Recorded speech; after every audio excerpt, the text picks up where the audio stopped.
बार की परिस्थितियों ने हमको और अंतर्मुख किया है। प्रायः करके नवरात्रों के अनुष्ठान में बहुत कुछ साधनाएं, बहुत कुछ पाठ पूजाएं बहिर् रूप से हुआ करती थी, लेकिन जो साधना जितनी अंतरंग हो उतनी अधिक मंगलमय होती है।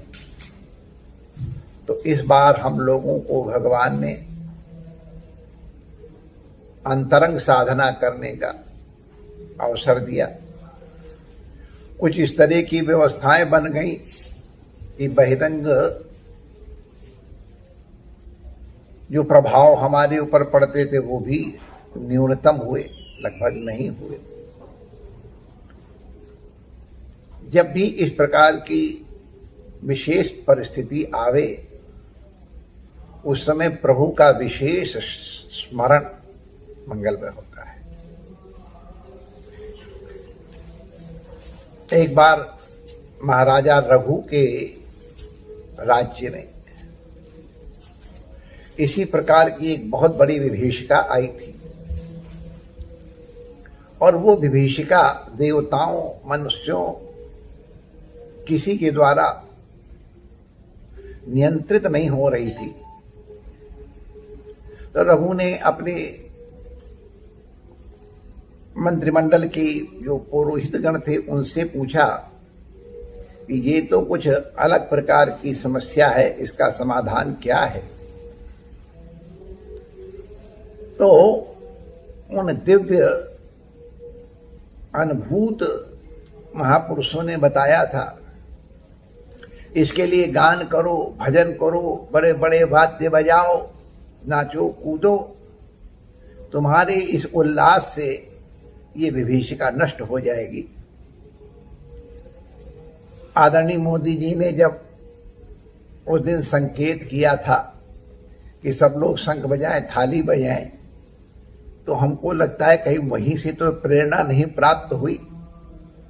ये विभीषिका जो अन्य साधनों से, बड़े साधन संपन्न राष्ट्र भी नहीं नियमित कर पा रहे हैं, भारत जैसे अभी उतने अधिक संसाधन संपन्न देश ने भी जिस तरह से किया है, इसका कुछ न कुछ तो हेतु है ही है। अभी हमको सुनने में मिला है कि 5 तारीख को पुनः इस तरह हम लोग अनुष्ठान करेंगे। निश्चित रूप से इस तरह के अनुष्ठान लाभ करते हैं। हम एक विज्ञान के विद्यार्थी के रूप में भी देखते हैं, इतने राष्ट्र के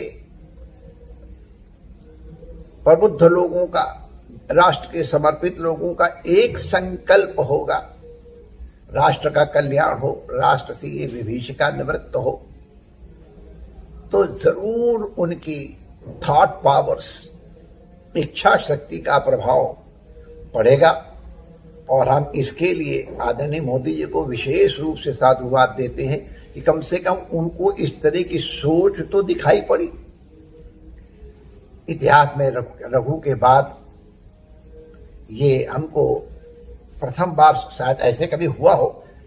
हम बहुत अधिक इतिहास के जानकार नहीं, लेकिन जिस तरह से ये प्रयास हो रहे हैं इससे हमको अत्यंत प्रसन्नता है। हम भारत के लोग हैं, नास्तिक भी हमारे जो हैं वो बहुत आध्यात्मवादी हैं, वो सत्य के उपासक हैं, इसीलिए जो नहीं अनुभूत हो उसको स्वीकार नहीं करते हैं। तो सत्य के उपासक किसी रूप में कर रहे हो, किसी नाम से कर रहे हो, किसी दिशा में कर रहे हो, खड़े होके कर रहे हो, बैठ के कर रहे हो, जाकर सूतत पड़े उताने, हम उस परम तत्व का ही स्मरण करते हैं और उसकी सामर्थ्य ही भारत को इस तरह बचाए हुए है। इतना बड़ा राष्ट्र, यद्यपि कुछ परिस्थिति, कुछ सुनने में घटना ऐसी आती, लेकिन ये तो अब कुछ न कुछ, वो कहते हैं ना कि बहुत सुंदर चेहरा, तो उसमें एक अगर तिल ना हो तो काला दाग लगा देते हैं कि नजर न लग जाए। तो इसको इस तरह मान लो, अच्छी दृष्टि से देखने की कोशिश करो, तो हम बहुत प्रसन्न हैं। अब इस समय अभी हमारे एक पीठ के आचार्य जी अपने गुरु जी का वार्षिक महोत्सव मनाते हैं, नाम लेने से उनका प्रचार हो जाएगा। अभी कुछ क्षण पहले बात हुई तो उन्होंने कहा उनकी जयंती कैसे मनाए। तो हमने कहा आप महाराज सबको संदेश दे दें कि वो अपने गुरु के रूप में ही उन आचार्य जी का पूजन करें, क्योंकि आचार्य के विग्रह के रूप में सद्गुरु होते हैं, उन्हीं का रूप है। तो उनकी जयंती मनाने का तात्पर्य है कि घर में बैठ करके, क्योंकि यहाँ आएंगे तो कई प्रकार की परिस्थितियां आएंगी, तो वहीं पर बैठ करके अपने गुरु का चित्रपट का विग्रह का पूजन करें, ध्यान करें और इस रूप में ही अपने उन आचार्य जी का जन्मोत्सव जयंती मना लें। ये भगवान ने अभी, उन्होंने हमसे पूछा क्या करना चाहिए, भगवान ने ये प्रेरणा अभी कुछ मिनट पहले हमको दी। हमको लगता है हम सबके लिए, हम चाहे किसी वर्ग के हों, किसी संप्रदाय के हों, कोई निष्ठा वाले हों, हमारी जहां भी निष्ठा है वो निष्ठा हमारी आध्यात्मिक रूप से हम और अधिक उनके निकट अपने को अनुभव करते हुए, क्योंकि बाहर स्वयं आ जाने पे तो कई बार चित्तवृत्तियां इधर उधर भी चली जाती हैं, लेकिन एकांत में बैठ करके जब अपने गुरु का ध्यान करेंगे, अपने इष्ट का ध्यान करेंगे, अपने प्रभु का ध्यान करेंगे, सत्य का ध्यान करेंगे, तो जितनी बुद्धि की या ध्यान की या अंतःकरण की एकाग्रता होगी वो सामने आने पर नहीं होती है। तो हम अपने जितने साधक भाई हैं उनको यही प्रेरणा देंगे कि आप जहां हो वहीं बैठ करके राष्ट्र के कल्याण की भावना करो, विश्व के कल्याण की भावना करो। जो परिस्थिति हमारे कारण आई है, हमारे सामूहिक पाप कर्मों के कारण आई है, ये पाप कर्म जन जो ताप है वो पुण्य संचय से ही, ये भगवत भजन से, भगवत ध्यान से, प्रभु का स्मरण करने से ही नष्ट होगा, दूर होगा। तो इसलिए जहां हो वहीं बैठ के परमात्मा से जिस रूप में आप चाहते हो उस रूप में लोक मंगल की कामना करो। जिनसे बहुत प्रेम है उनके पास अगर हम किसी का नहीं जा पा रहे हैं तो हमारा अनुभव है कि दूर से जितना अधिक ध्यान होता है, सामने आने में कई बार वो थोड़ी देर करने की बात है, इनको चाय लाओ, ये करो, उसमें दूसरी तरफ ध्यान चले जाते हैं, उतना प्रेम नहीं रह जाता है, सूक्ष्म उतना प्रगाढ़ नहीं रह सकता है। और इसीलिए हमारे भगवान अपने प्रेमियों को वियोग देते हैं कि वियोग में जितनी एकाग्रता होती है, तन्मयता होती है, उतनी संयोग में नहीं होती है। खैर एक अलग पक्ष है।